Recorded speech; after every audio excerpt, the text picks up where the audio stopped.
সম্প্রতি যুক্তরাষ্ট্রের স্ট্যানফোর্ড বিশ্ববিদ্যালয় ও নেদারল্যান্ডস ভিত্তিক গবেষণা প্রতিষ্ঠান এলসেভিয়ার অসাধারণ গবেষণা কর্মের জন্য বিশ্বের শীর্ষ 2% বিজ্ঞানীর তালিকা প্রকাশ করেছে, যে তালিকায় স্থান পেয়েছে ঢাকা বিশ্ববিদ্যালয়ের 10 জন শিক্ষক। রোববার বিকেলে বিশ্ববিদ্যালয়ের জনসংযোগ দপ্তরের উপপরিচালক মোহাম্মদ রফিকুল ইসলাম স্বাক্ষরিত এক সংবাদ বিজ্ঞপ্তিতে এই তথ্য জানানো হয়।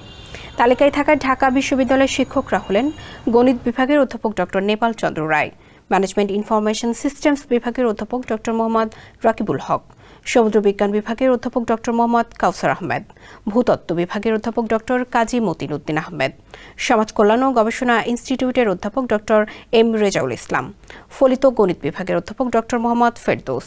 এবার ব্যাংকও আপনার হাতের মুঠোয়। Balance transfer, mobile recharge, bill pay থেকে শুরু করে যা চান সব হবে এক মুহূর্তে। NRBC planet. ফলিত রসায়ন ও কেমিকৌশল বিভাগের অধ্যাপক doctor Mohammad Mizanur Rahman, population sciences বিভাগের অধ্যাপক ডক্টর মোহাম্মদ বিলাল হোসেন, ফলিত রসায়ন ও কেমিকৌশল বিভাগের সহযোগী অধ্যাপক ডক্টর তসলিমুর রশিদ এবং ইলেকট্রিক্যাল অ্যান্ড ইলেকট্রনিক ইঞ্জিনিয়ারিং বিভাগের সহযোগী অধ্যাপক ডক্টর শেখ মোহাম্মদ মাহমুদুল ইসলাম। এছাড়া এই তালিকায় থাকা বেশ কয়েকজন গবেষক ঢাকা বিশ্ববিদ্যালয়ের বিভিন্ন শিক্ষা ও গবেষণা কার্যক্রমের সঙ্গে যুক্ত আছেন।